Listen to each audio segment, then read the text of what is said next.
Jerry,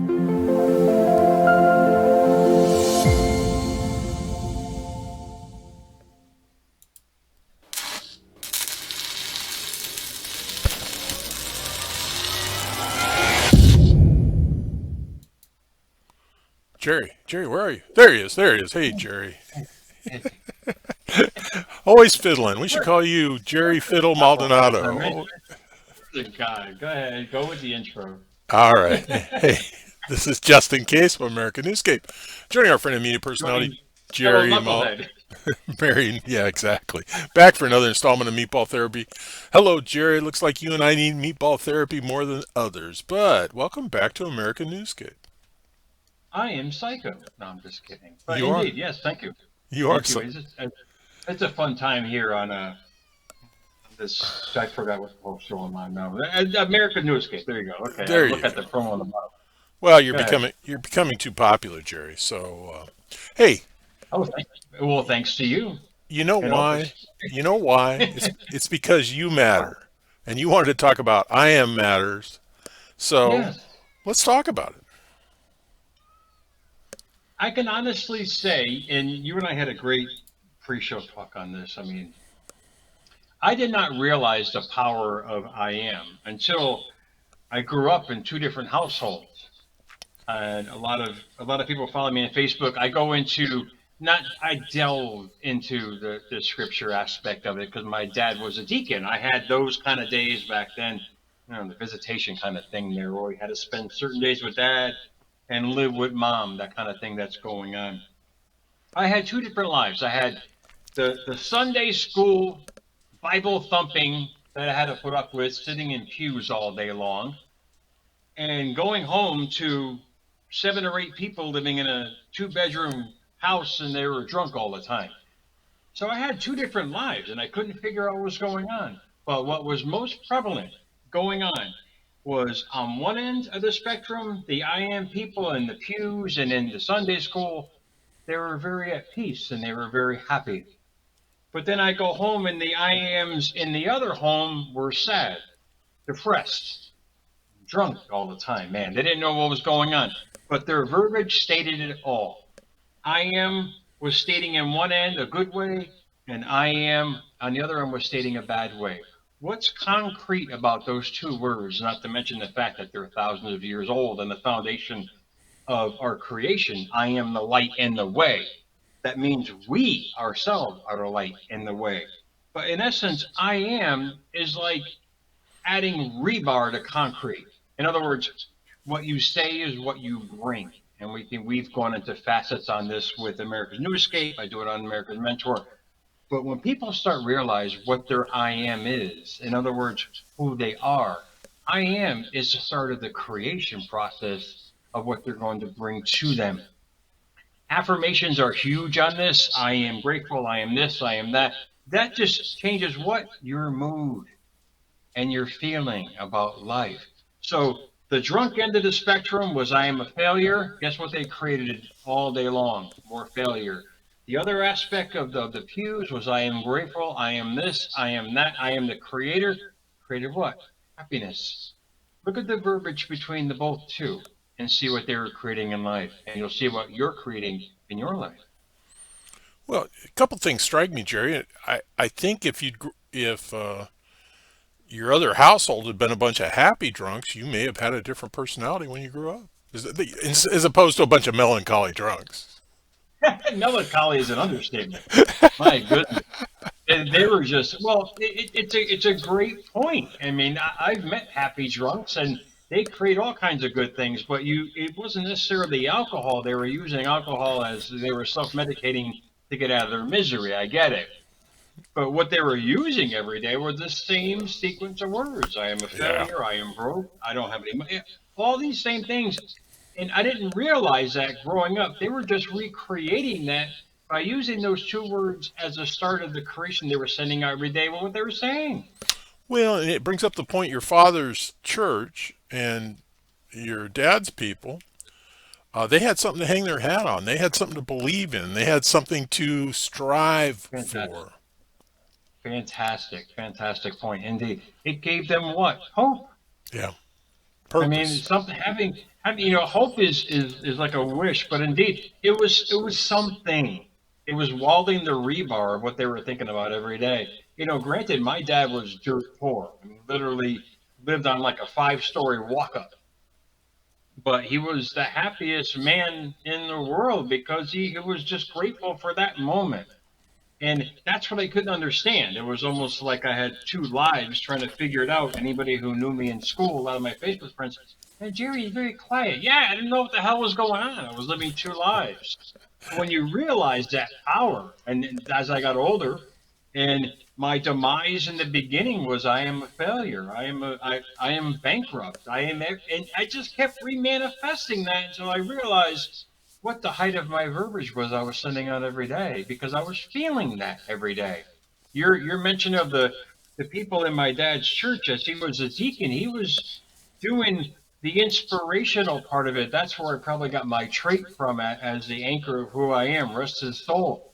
But it was those words. That's all I kept hearing was I am everywhere on both ends of the spectrum. And I saw two different lives on both ends of the spectrum. Well, he laid the groundwork for your transformation. If you think about your personal transformation, you evolved from where you were into a semblance of your dad's beliefs in, let's be happy and let's be accountable and let's move forward.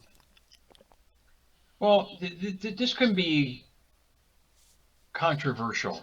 I hate to say that out here Oh on yeah. America's Newscape. We don't want to get banned. But what I realize with Scripture, and granted, it's everybody's perspective, and I respect that. But basically, it's just the biggest inspirational manual you can buy or have. That's why it's the number one selling book in the world and has been for decades.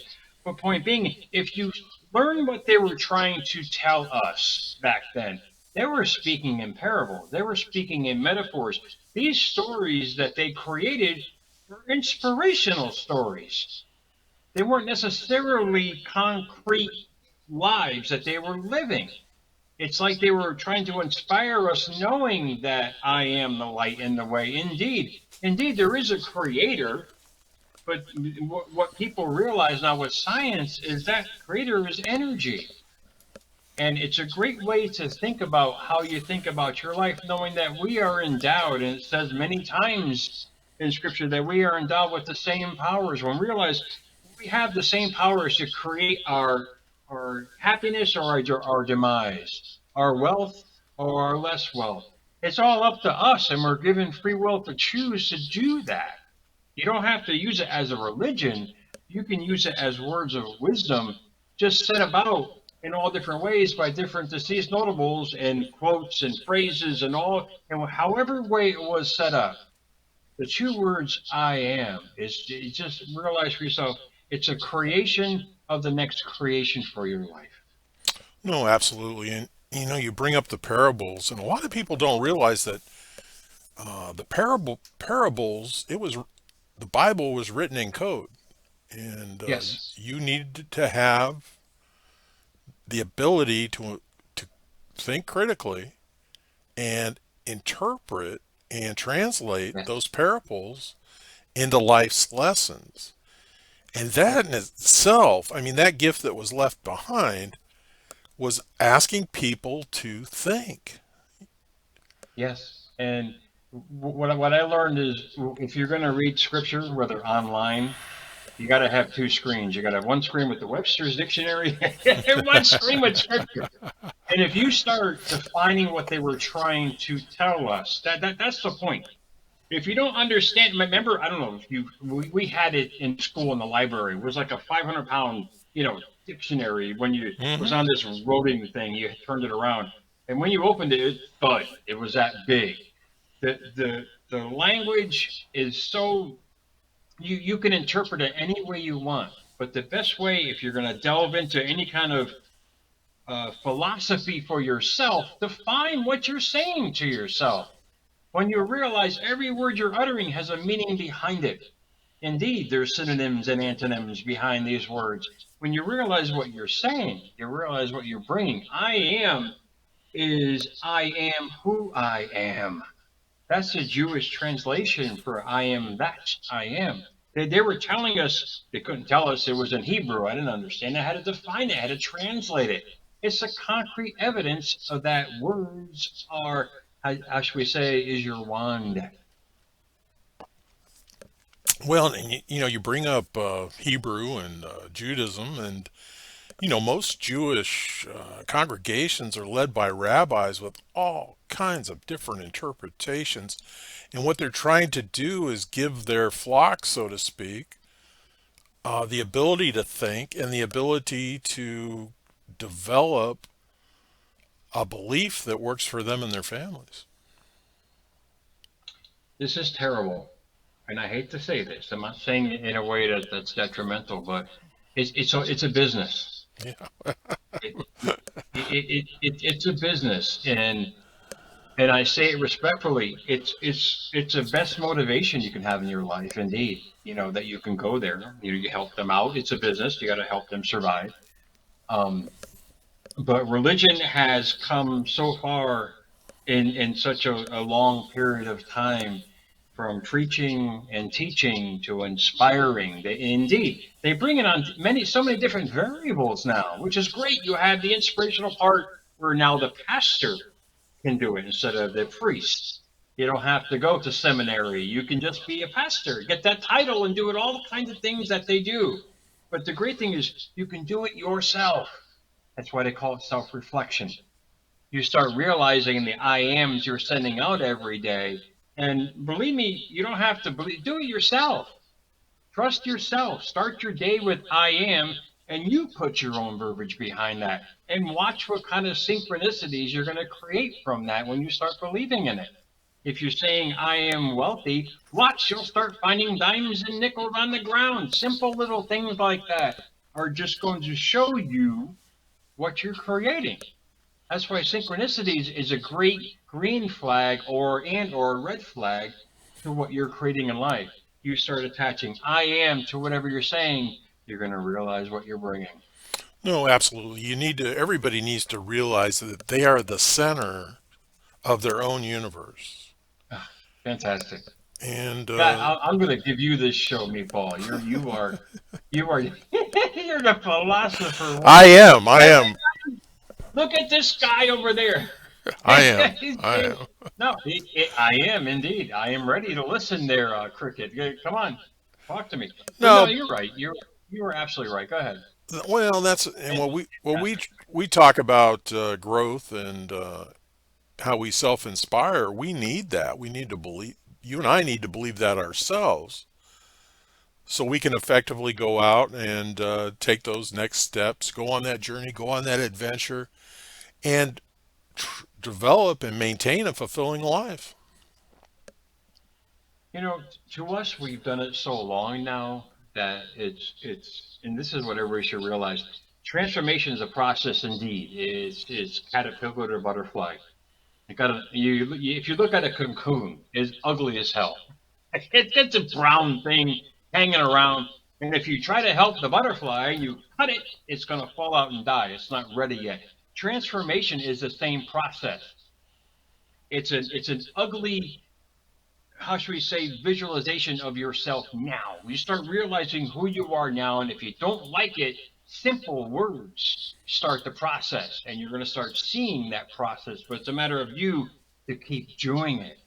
You can't, people think they can do this for one day or 2 days or a week. You and I, it's become natural. That's the point.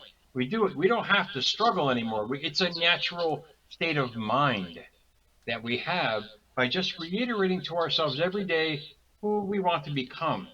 And as we become it, we grow to even more. Right, right. Well, Jerry, I think you came up with a good topic, and I restrained myself from Me? singing Neil Diamond's "I Am I Said," but uh, You can attach it to the end quote. Put Neil Diamond's part in there. why don't you leave us with a couple final thoughts? And I think that thought should be how we build on being I am and how we stay there. Every morning, um, and this may sound sort of mundane, but it's very powerful. Every morning before my feet hit the floor, I am grateful that I actually woke up today. Yeah. See, the whole point of this is what the words I am mean. In other words, how do they make you feel? So if you're saying the words, I am so grateful for what I have and I continue to grow every day, that's gonna that's gonna narrate the next juncture of your life, literally, if you keep doing that every day. Journaling for me is adding more rebar to the concrete to make it stronger. I'm just going from saying it verbatim, now I'm writing it verbatim. And I start acting it verbatim and becomes a natural state. So as you grow with your words, you are going to grow with your life. I like that. I like that. I am, and I like that. So, hey, Jerry, thank you. I Everybody, am this thankful. I am grateful. I am. This I am me. Go ahead, Meatball. End the show, man. We're all thinking. this has been Justin Case and Jerry Maldonado. Jerry, I am Maldonado, bringing you Meatball I Therapy. am. Thanks for joining us. Remember, additional information and links are provided in this video's read more. Today's the day to subscribe to this channel. Please learn more about Jerry Maldonado when time permits.